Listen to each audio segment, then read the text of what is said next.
Loknath studio. তন্ত্রহীন দিনহীন কাঙালের crore crore crore crore crore crore ভূমিষ্ঠ প্রণাম। জয় জয় নিতাই গৌর প্রেমানন্দে হরি হরি যে কোনো কর্ম অনুষ্ঠান কিংবা বৈদিক অনুষ্ঠান সর্বপ্রথম আমাদের শ্রী শ্রী গুরুচরণ বন্দনা করতে হয়, কারণ গুরু আমাদের সাধন এবং ভজন পথের পথদ্রষ্টা। তাই গুরুকে আমাদের সর্বাগ্রে স্মরণ করতে হয়, সর্বাগ্রে গুরুকে আমাদের আহ্বান করতে হয়, তা না হলে কোনো কার্য সিদ্ধ নয়। প্রথমস্ত গুরু পূজ্যং ততশ্চৈব মমার্চনম কর্ম সিদ্ধিমবাং ফতে অন্যথা নিষ্ফলং ভবে।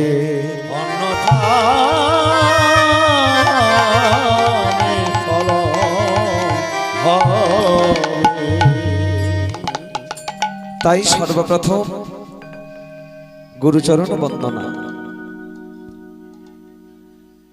এই জগতে যাদের জন্য আসা, যে মাতা পিতা, সেই মাতা পিতার চরণে আমার শতকোটি ভক্তিপূর্ণ দণ্ডবৎ প্রণাম। তাই আপনারা সবাই এই মধুময় বৃন্দাবনে উপনীত হয়েছেন। লজ্জা ঘৃণা ভয় সকল কিছুকে দূরে সরিয়ে আজ আমরা সবাই একত্রিত হয়েছি। দয়ার ঠাকুর গৌর সুন্দর আজ সবাইকে এক করে এনেছেন।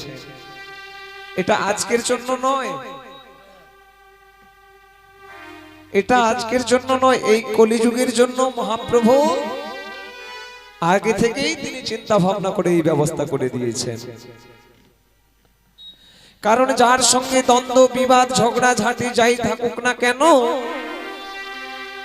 এই হরিবাসরে এলে সবাই আমরা একে অপরের মধ্যে মেলবন্ধনে আমরা সবাই আবদ্ধ হব। তাই মহাপ্রভু দয়াল নিতাই চাঁদের দ্বারা তিনি সবাইকে এক করে দিলেন। আমার নিতাই চাঁদের প্রেম বাজারে সবাই তো সমান। আমার তাই চাঁদের প্রেম বাজারে সবাই তো সমান। আমার নেতাই চাঁদের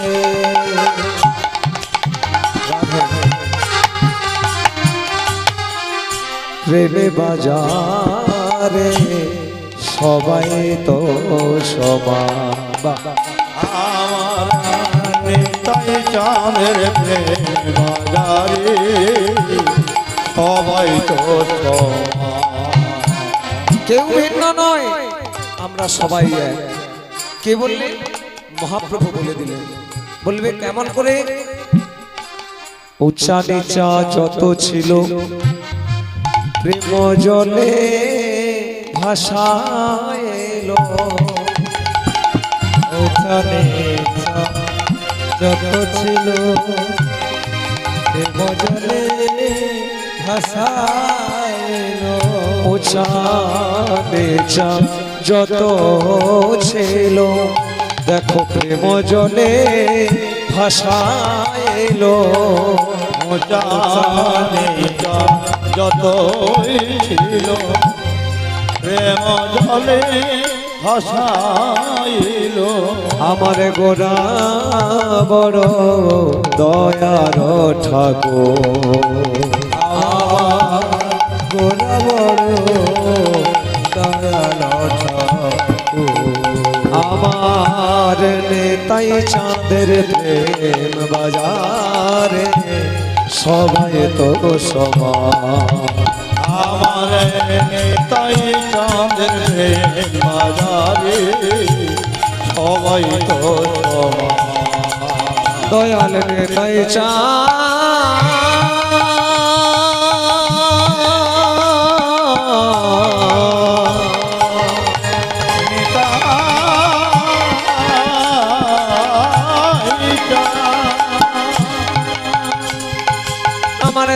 নিতাই চাঁদ,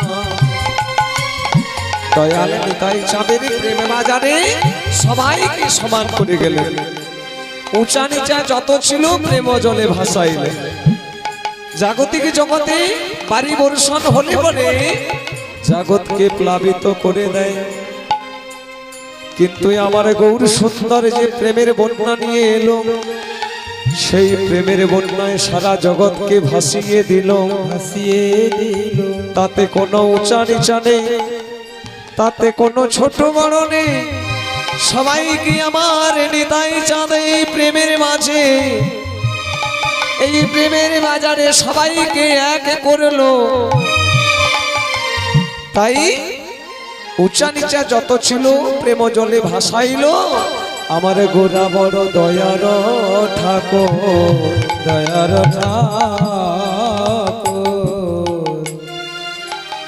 তাই আমার ভগবান সত্য যুগে দৈত্য করিতে নিধন, বলির যজ্ঞস্থলে হইলেন বামন। ভগবান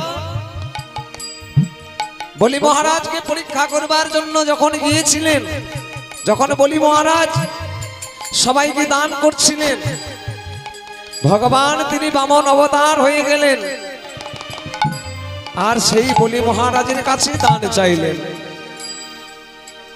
যিনি মহারাজ, যার কোনো অভাব নেই, যার বিষয় সংসারে সবই অটুট আছে, তার কাছে কোনো অভাব নেই, কিন্তু তার কাছে ভগবান দান চাইতে গেলেন।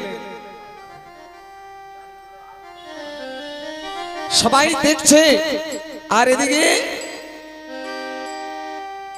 বলি মহারাজের গুরুদেব রয়েছেন কে? শুক্রাচার্য। তিনি রয়েছেন, তিনি বুঝতে পারছেন এই বালককে, ভগবান তো বামন রূপে অবতার হয়ে গিয়েছেন, তাই কতখানি এই ছোট্ট কিন্তু দেখতে অতীব সুন্দর।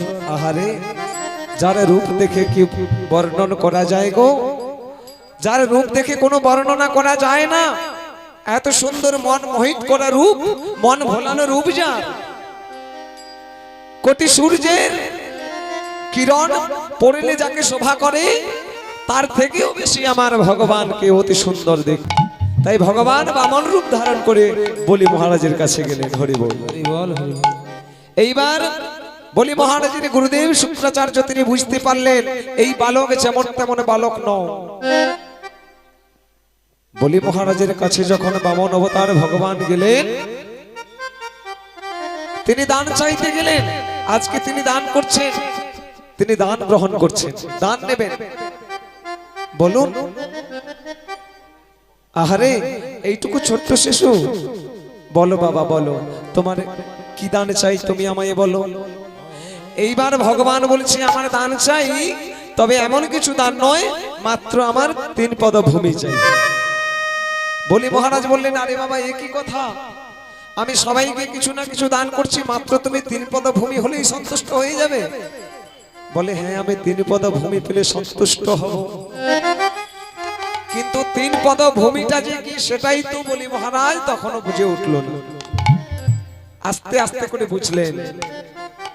বলি মহারাজ পরে পরীক্ষা নিলেন ভগবানের কাছে, ভগবান তুমি কেমন চাতুরিল করে আমার কাছ থেকে চলে যাও, আমিও দেখব। তাই ভগবান বলি মহারাজের কাছে 3 পদ ভূমি চেয়েছিলেন। এদিকে শুক্রাচার্য বলছে না না না, এই কাজ তুমি করো না। বলি আমি তোমাকে বলছি শোনো, তুমি এমন কাজ করো না। তুমি যদি একবার ওই ছেলের কথায় হ্যাঁ করে দাও, তাহলে তোমার সকল কিছু শেষ হয়ে যাবে, আর আমি তোমার গুরুদেব থাকতে থাকতে তোমার এমন সর্বনাশে কাজ আমি হতে দেব না। বলি মহারাজ বারণ করছে, হরি বল, শুক্রাচার্য বারণ করছে বলি মহারাজকে, না না না, এমন কাজ তুমি করবে না।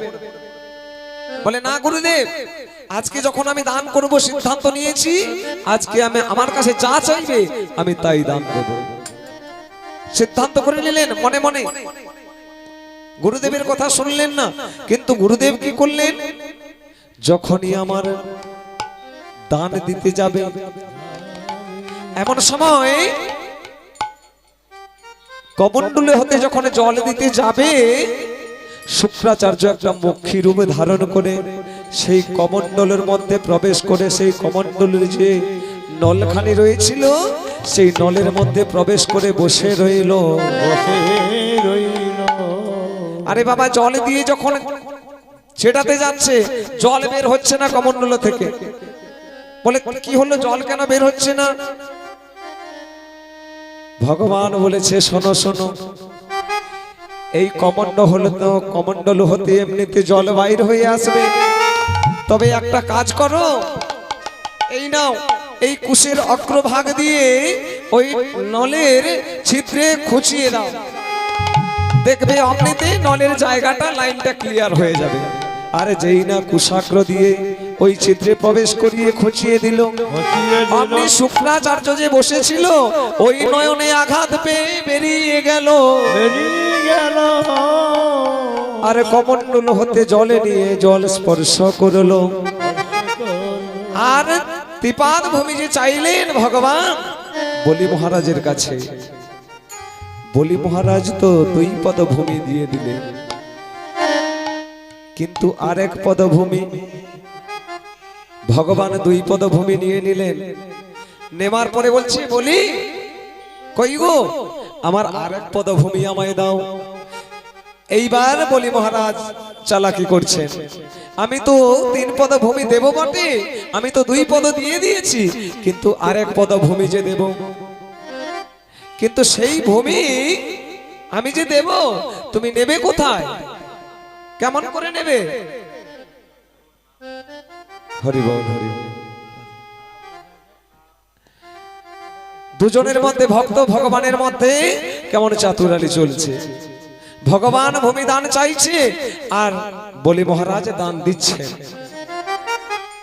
আমি তো দান দিয়ে দেব ত্রিপাদ ভূমি, কিন্তু তুমি যে নেবে তুমি কেমন করে নেবে, তুমি তো আমাদের 2 পদ দিয়ে দিয়েছো। বলি মহারাজকে ভগবান 2 পদ দিয়েছেন আর তিনি ভূমি দান করছেন।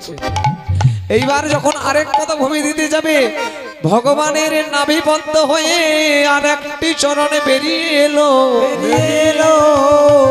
আর তখন বলি মহারাজ কি করলেন, নিজের মস্তক খানি বাড়াইয়ে দিল। তাই গৌর হরি বল, হরি বল।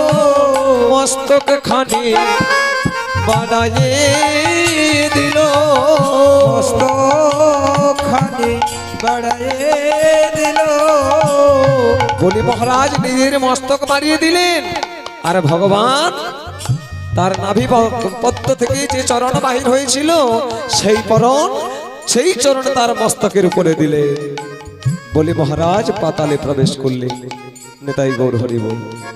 তাই তো পদকর্তা বলেছে, সত্য যুগে দৈত্য করিতে নিধন, বলির যোগ্য স্থলে হইলেন ব্রাহ্মণ। তুমি দিয়া দান ছলে বলির যোগ্য স্থলে, বলি হে তুমি হে পাঠাও হে পাথালে। ত্রেতা যুগে তুমি রামায় অবতারে, 4 অংশে জন্ম দশরথের ঘরে। ত্রেতা যুগে তুমি রামায় অবতারে, 4 অংশে জন্ম দশরথের ঘরে। তুমি দিলে বনবাস দশরথ বিনাশ, বনবাস দশরথ বিনাশ। কৌশল্যা মাতারে ভাষণ নয়ন জলে।